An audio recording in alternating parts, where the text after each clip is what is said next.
Donc, on est ravis de partager avec vous ce moment et d'inaugurer la salle de dégustation.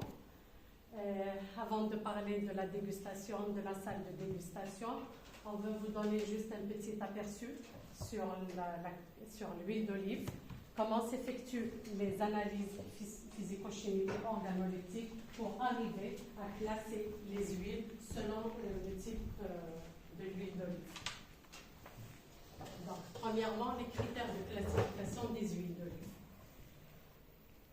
Avant tout, c'est quoi l'huile d'olive? Il faut connaître c'est quoi le produit qu'on veut analyser. Il est défini comment. Alors, selon le COI, l'huile d'olive est un jus pur de fruits. C'est un produit naturel, une des rares, sinon la seule huile qui ne soit obtenue par raffinage, mais seulement par des procédés mécaniques et physiques, tels que le broyage, le malaxage, la pression et la centrifugation, et dont il est strictement interdit l'utilisation des produits chimiques qui permettent de préserver en l'état la composition chimique et organoleptique de l'huile d'olive. Quand on parle de qualité, c'est quoi le concept de qualité? Il est défini par l'ISO comme l'ensemble des caractéristiques d'un produit apte à satisfaire des besoins exprimés ou implicites.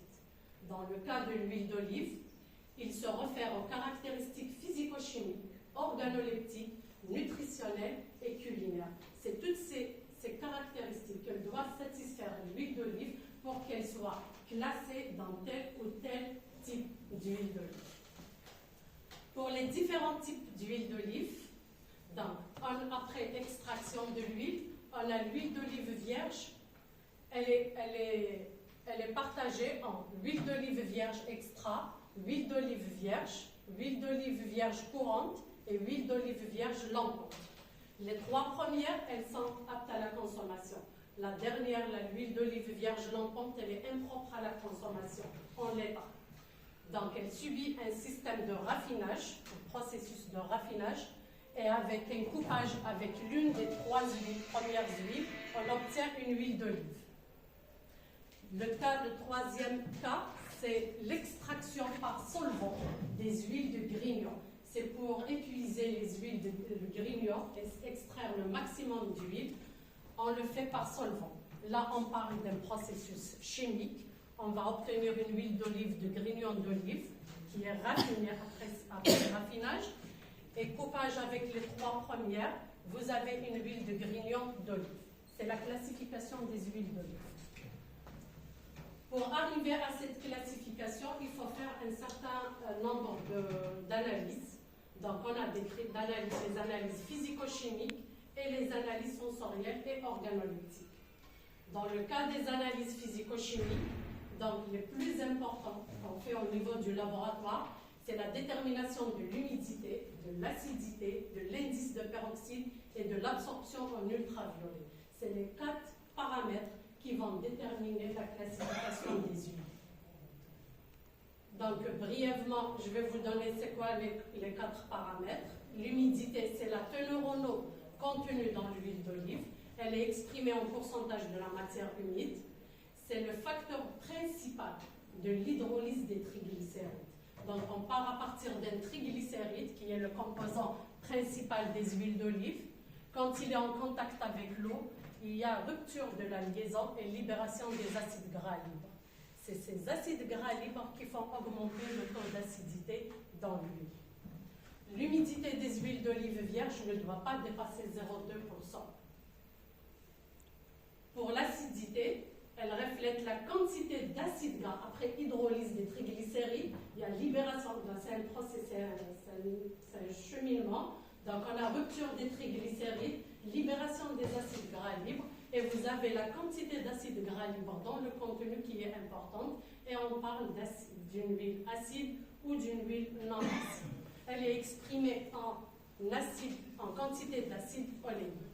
Donc, l'acidité est un indicateur général de la qualité des huiles d'olive, si ce n'est le premier qu'on fait au niveau du laboratoire. Le premier à analyser, c'est l'acidité des huiles. Pour l'indice de peroxyde, donc il est déterminé, c'est le nombre de milliers équivalents d'oxygène actif fixé sous forme de peroxyde contenu dans 1 kg de corps gras. Il détermine le stade d'oxydation primaire d'une huile d'olive. Donc vous avez une oxydation des acides gras libres. Il nous donne dans un premier lieu les peroxydes qui vont augmenter l'indice de peroxyde. Ces peroxydes, hydroperoxydes, ils sont peu stables. Ils s'oxydent dans une deuxième phase d'oxydation pour donner des aldéhydes et des cétones qui sont responsables du rancissement de l'huile. Donc c'est eux qui donnent le goût rance à l'huile. Et l'indice de peroxyde aussi, il peut déterminer l'état de conservation de l'huile après un bon moment. Vous avez conservé l'huile à un bon moment, on peut refaire l'indice de peroxyde pour voir l'altération, l'oxydation de cette huile. Pour l'indice de peroxyde, donc, on a les hydroperoxydes, après oxydation des acides gras libres, il y a production d'hydroperoxyde. C'est le premier qu'on va déterminer à l'absorption K232. Et les cétones et les aldéhydes, on les détermine à l'absorption à l'onde K270. Voilà, donc les hydroperoxydes, on les détermine à l'onde 232 et les cétones et les aldéhydes, on les détermine à l'onde 270. S'il y a absorption à l'onde 270, on dit qu'il y a présence d'aldéhyde et de cétone, donc c'est une huile rance. Une fois qu'on a effectué toutes les analyses physico-chimiques, donc on fait une synthèse et on classe les huiles selon les résultats obtenus. Quand on a une acidité qui est inférieure à 0,8 et un indice de peroxyde inférieur à 20, on classe systématiquement l'huile dans l'extrait, une huile d'olive vierge extrait. Quand on a l'indice d'acidité qui est inférieur à 2, c'est une huile d'olive vierge.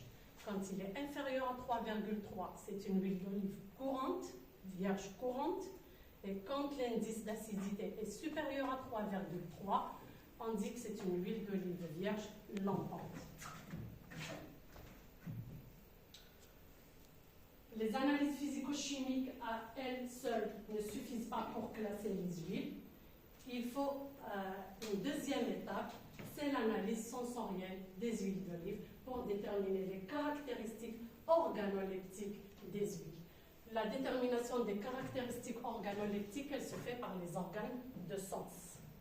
Et la méthode, elle n'est applicable qu'aux huiles d'olive vierges. Les autres huiles d'olive, si elles ne sont pas classées dans la catégorie huile d'olive vierge, on ne leur fait pas d'analyse organoleptique. Donc l'objectif, c'est de classer l'huile selon les caractéristiques organoleptiques et selon l'intensité des défauts et du fruité. L'intensité des défauts et du fruité, elle est déterminée par un vocabulaire qu'on appelle les attributs négatifs et les attributs positifs. C'est ce qu'on recherche quand on fait les analyses organoleptiques de l'huile. Pour les attributs négatifs les plus importants sont le chaumé, le moisi, le vineux et le rance. On trouve aussi l'acide et l'olive gelée récemment. Pour les attributs positifs, donc les plus importants, sont le fruité, l'amer et le piquant. C'est ce qu'on recherche quand on fait l'analyse organoleptique de l'huile. On commence par les attributs positifs. Donc le fruité, c'est un ensemble des sensations olfactives caractéristiques de l'huile. Il dépend de la variété des olives. Il provient des fruits sains et frais, verts et mûrs ou mûrs, perçus par voie indirecte ou rétronasale. Par voie directe, olfaction, ou par rétronasale pour l'arôme. On peut déterminer tous ces arômes lors du fruité. On peut déterminer la tomate, l'olive verte, l'amande, la banane, l'artichaut, l'herbe fraîche, la feuille d'olive et la pomme. Pour l'amer, le deuxième attribut positif recherché, c'est un goût élémentaire caractéristique de l'huile d'olive, verte ou au stade de véraison. En fait, l'amer, on le trouve dans la trituration des olives qui sont au stade vert ou stade de véraison. Et le piquant, c'est le dernier attribut positif. C'est une sensation tactile de picotement, caractéristique des huiles produites au début de la campagne, principalement à partir d'olives encore vertes. Donc l'amère et le vert, on le trouve en début de campagne. Pour les attributs négatifs, on a le chaumet, le plus important. Alors pour découvrir c'est quoi le chaumet, c'est les huiles d'olive qu'on trouve dans toute la région pratiquement. Donc c'est une flaveur caractéristique de l'huile, extraite d'olives entassées ou stockées dans des conditions provoquées un état avancé de fermentation. Quand on met les olives dans des sacs de jus entassés pour une longue période, il y a un phénomène de fermentation et le goût qu'on perçoit, c'est le chaumet. Le moisi, c'est la flaveur caractéristique de l'huile obtenue d'olives attaquées par les moisissures. On retrouve le goût du moisi dans l'huile. Le troisième attribut négatif, c'est le lie. Le lie, c'est la flaveur caractéristique de l'huile restée en contact avec les bouts de décantation dans les cuves. Dans les cuves de décantation des huiles. Donc on retrouve le goût, on l'appelle le lie. Le vineux, c'est le vin, le vinaigre, on a cette sensation de vin, de vinaigre. C'est une fermentation et production d'acide acétique, d'éthanol. Donc on a un goût de vinaigre ou de vin qui donne le goût vineux. Le ronce, c'est une flaveur des huiles ayant subi un processus d'oxydation. Quand on expose les huiles à de la lumière ou à de la forte température ou en présence d'oxygène, il y a un processus d'oxydation et c'est ce qui provoque le roncissement des huiles. L'olive gelée, c'est les gelées de fin d'automne. Donc on retrouve le goût de la gelée dans les huiles. Le chaumet, le moisi, le vineux et le ronce sont les plus importants, mais sinon il y a d'autres attributs négatifs qu'on recherche dans l'huile, qu'on ressent, qui sont le cuit ou le brûlé, quand les températures lors du malaxage sont importantes. Donc on trouve le goût du cuit ou du brûlé. Le goût foin ou bois, c'est quand les olives elles sont sèches. Le plus important, le sparte par exemple, c'est le goût de l'huile c'est le goût des scourtins. La terre, c'est quand on ramasse les olives et il y a plein de terre qui vient avec les olives. Le vert, c'est quand l'olive elle est attaquée par la mouche de l'olive, donc on retrouve le goût du vert. Lubrifiant, c'est par rapport à toutes les machines de l'extraction, tout le processus. Les margines, quand il y a contact de l'huile avec les eaux de décantation, on retrouve le goût des margines.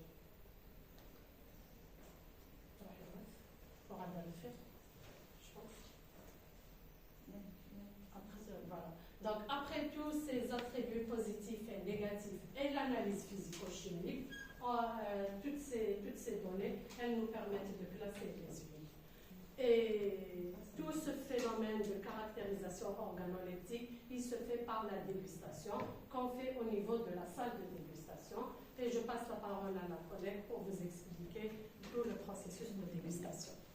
Donc pour la dégustation, déjà c'est une opération qui consiste à percevoir, analyser et juger le caractère organoleptique des huiles d'olive.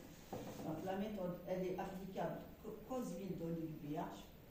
Donc elle se fait dans une salle de dégustation déterminée par un groupe de dégustateurs sélectionnés, entraînés et testés, constitué en un jury de dégustation dirigé par un chef de jury. Donc, la salle de dégustation a pour but de procurer au groupe de dégustateurs intervenant dans l'essai sensoriel un milieu approprié, confortable, normalisé, qui puisse faciliter le travail des dégustateurs. Donc, la salle de dégustation, c'est un milieu uniforme et normalisé. La pièce doit être agréable, convenable et éclairée.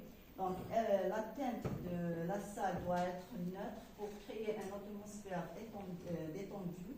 Donc, doit être nettoyée aisément, à l'écart de toute source de bruit. Doit, si possible, elle doit être insonorisée, doit être à l'écart de toute odeur anormale. Donc, dotée d'un dispositif de ventilation, si possible. Et la température de la salle de dégustation, elle doit être entre 20 et 25 degrés. Donc, il y aura une installation d'air conditionné. Donc, la salle de dégustation, comme on a vu déjà, donc, on retrouve 8 à 12 cabines qui sont séparées par des cloisons avec des chaises confortables et réglables. Il y aura une salle de nettoyage et de préparation des échantillons. Il y aura une salle de réunion, une salle de jury ouverte. Il y aura un bureau pour le chef du jury de dégustation. Il y aura une imprimante, un PC pour analyse des résultats. Et il y aura une salle d'attente pour se reposer après les échantillons, après la dégustation. Donc ici, c'est un schéma d'une cabine de dégustation. Donc on a une table, un évier, un dispositif de chauffage, une étagère pour les échantillons, donc bien sûr avec des dimensions normalisées. Les accessoires qu'on peut retrouver dans chaque cabine, donc on a les verres de dégustation avec des verres de montre, on a les feuilles de profil, un stylo ou des stylos, un plateau pour les tranches de pommes ou pain grillé, donc pour après chaque dégustation, après chaque essai, un verre d'eau avec des températures ambiantes, des documents, si possible, des documents appelant les normes de dégustation. Donc, et un crachoir s'il n'y aura pas un évier. Pour le verre de dégustation, donc c'est un verre stable, adaptable au système de chauffage. Donc la forme, elle est adaptable au système de chauffage pour que le chauffage soit uniforme. Il y a un rétrécissement de la bouche pour favoriser la concentration des odeurs, facilitant l'identification des attributs. Donc la couleur, généralement, elle est foncée et opaque, donc on la retrouve en bleu ou en grenat, donc il ne faut pas voir la couleur de l'huile d'olive. Donc le verre doit contenir généralement la moyenne de 15 ml d'huile d'olive, bien sûr recouvert avec un verre de montre. La température toujours du verre de dégustation, elle doit être stable, donc entre 28 et plus ou moins 2 degrés. Donc toujours le verre de montre, on le met dans le dispositif de chauffage. Donc ici c'est les normes, donc les dimensions normes d'un verre de dégustation. Donc le dispositif de chauffage, on peut le retrouver soit dans chaque cabine, comme on peut le retrouver dans la salle de préparation des échantillons. L'essentiel, lors de la dégustation, la température ne pas dépasser le 28 plus ou moins 2. Donc il faut installer à l'intérieur de chaque cabine un dispositif de chauffage. Donc ce dispositif comporte une série de qualités pour y adapter les verres de dégustation. Pour la dégustation, donc, il nous faut un jury de dégustation. Le jury de dégustation, c'est quoi? C'est un groupe de dégustateurs ayant fait l'objet d'une sélection et d'un entraînement spécifique qui se réunissent pour effectuer sous condition contrôler une analyse sensorielle. Donc, le jury, il est composé d'un chef de jury et des dégustateurs. Donc, le chef de jury, le travail du chef de jury, donc le chef de jury doit déjà jouir d'une formation solide, un expert averti de tous les types d'huiles auxquels il aura affaire pendant le cours de son travail. Donc, il est le clé du jury de dégustation, le responsable de son organisation et de son fonctionnement. Il est responsable de la préparation, organisation, exécution des essais, et la sélection, l'entraînement des dégustateurs, l'évaluation de son jury de dégustation. Il est est responsable aussi des registres du jury de dégustation. Il est responsable des ustensiles, du matériel nécessaire pour la dégustation, de faire leur inventaire et nettoyage et conservation, réception et stockage des échantillons à leur arrivée au laboratoire, ainsi leur conservation, la préparation, la codification, présentation des échantillons aux dégustateurs, recueil, donc après la dégustation, il recueille les données des dégustateurs et leur traitement statistique. Donc, il assure le fonctionnement adéquat du jury. Pour le dégustateur, donc c'est une personne sélectionnée, entraînée, testée par un chef de jury. Il doit donc se comporter comme un véritable observateur sensoriel, donc en laissant à côté le goût personnel. Le dégustateur doit toujours réaliser son travail en silence. Il doit être détendu et ne pas être pressé. Il doit prêter toute l'attention sensorielle possible à l'échantillon qui est devant lui. Pour chaque essai, il faut disposer de 8 à 12 dégustateurs. Donc, minimum, c'est 8 dégustateurs. Prévoir quelques dégustateurs toujours supplémentaires s'il y a absence éventuelle. La dégustation elle-même. Non, les règles générales. La règle générale de conduite des dégustateurs. Donc, pour le dégustateur, il doit s'abstenir de fumer et de boire du café pendant au moins 30 minutes avant l'essai de dégustation. Ne pas avoir utilisé un parfum, un cosmétique, un savon dont l'odeur pourrait persister lors de l'essai.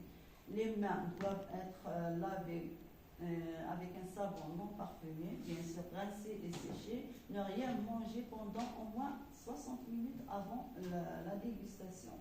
Prévenir le chef du jury, il doit prévenir donc le dégustateur et le chef du jury si ces conditions physiologiques, l'odorat et le goût sont affectés, donc il ne doit pas faire la dégustation. Il doit s'installer dans la cabine d'une manière ordonnée et silencieuse. Et il doit être détendu, ne pas presser, s'adresser au responsable du jury en cas où il y a difficulté dans l'essai, donc il ne peut pas reconnaître ou il ne peut pas classer l'huile. Pendant l'essai, bien sûr, le téléphone portable toujours, il doit être déconnecté pour ne pas déconcentrer le groupe dégustateur. Donc, pour la technique de dégustation, le dégustateur dans la cabine, donc l'horaire, déjà, on va débuter par l'horaire de dégustation, c'est généralement la matinée, de 10h à 12h, à midi. Donc, c'est l'heure idéale de dégustation. Donc, pour le dégustateur, il doit ramener son verre de dégustation entre les mains, donc il va le prendre entre les mains. S'il n'est pas réchauffé, donc il doit le chauffer avec sa paume de main pour persister la température. Donc, il doit l'incliner et le tourner entièrement pour faire mouiller toute la cavité du verre de dégustation. Après, il doit enlever le verre de moins. Il doit flairer l'échantillon, donc avec des inspirations lentes et profondes pour évaluer l'échantillon déjà dans l'odorat. La durée de l'olfaction ne devrait pas dépasser les 30 secondes. Sinon, s'il y a problème, donc il doit fermer, il doit faire une pause pour revenir à l'échantillon après. Après l'olfaction, donc, il doit procéder à l'évaluation des sensations buccales.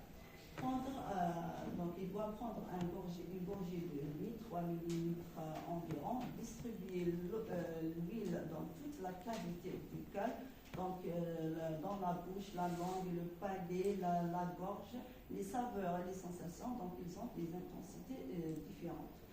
Des aspirations brèves, donc une fois prendre une gorgée, donc il doit prendre des aspirations brèves.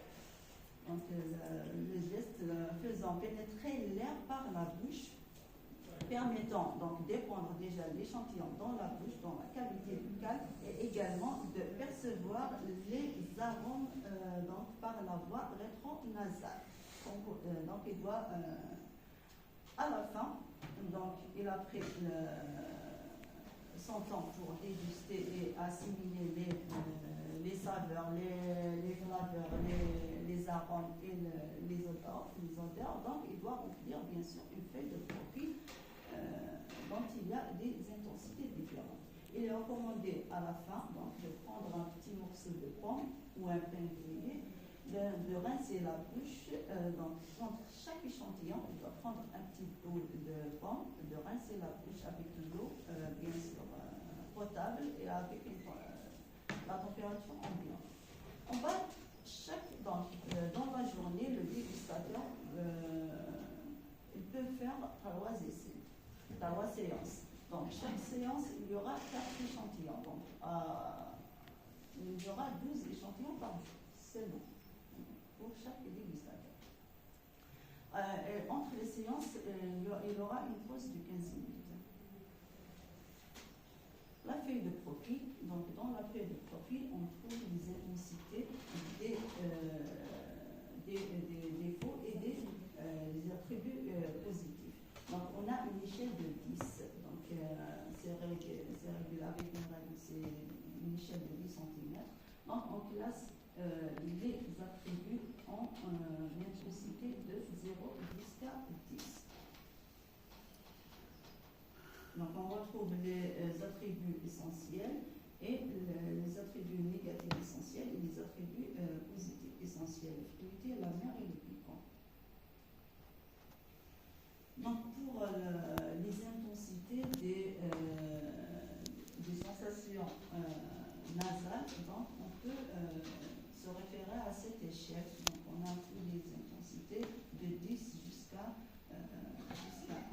Donc le verre, par exemple, l'intensité légère de 2 et 1, donc le verre, il monte jusqu'à je trouverai plus le nez. À la fin, la dégustation, donc si on peut classer les huiles par, donc on peut classer l'huile, comme on l'a dit en premier lieu, on les a classées selon les analyses chimiques, physico-chimiques, donc en plus des analyses sensorielles, donc par la médiane du fruité et la médiane des défauts, on peut classer nos huiles. Par exemple, la vierge extra, la médiane des fruités, elle est toujours supérieure à 0, et la médiane des défauts, obligatoirement, elle est égale à 0. Exemple de la courante, donc la médiane des fruités, elle est égale à 0. Et la médiane des défauts, elle est entre 3,5 et 6. Pour la lampante, la médiane des défauts, elle est supérieure à 0. Donc, cette classification, aussi, on peut les classer par les intensités. Par exemple, le fruité léger, l'intensité elle est inférieure ou égale à 3. Un fruité moyen, elle est entre 3 et 6. Un fruité intense, elle est supérieure à 6. On peut classer l'huile si elle est équilibrée ou douce. Donc, une huile, par exemple, une huile équilibrée, donc les attributs, la médiane de l'attribut piquant et la médiane de l'attribut amer ne dépassant pas de 2 la médiane du fruité. L'huile douce, la médiane de l'amer, la médiane du piquant, elle est inférieure à 2 pour la classer. Donc, pour retrouver la médiane du fruité et la médiane des défauts, donc le chef du jury il doit remplir les données des dégustateurs dans un logiciel. Donc, par exemple, c'est un échantillon. Pour chaque dégustateur, on doit remplir toutes les données, toutes les intensités qu'il a marquées pour chaque dégustateur. À la fin, on aura le résultat, la médiane des défauts et la médiane du fruité. Bien sûr, le coefficient de variation. Le coefficient de variation qui doit être inférieur ou égal à 20. Si les résultats, le coefficient est supérieur à 20, donc on peut accepté entre 20 et 35%. Supérieur à 35%, il faut refaire toute l'analyse sensorielle. Donc, exemple, ici c'est un exemple. Donc, il y a 3 échantillons. Donc, il est classé en vierge. Donc, c'est une mine vierge. On a la médiane du fruité, elle est supérieure à 0, 1,70. C'est pour ça. Merci pour votre attention. صحة بارك الله فيك.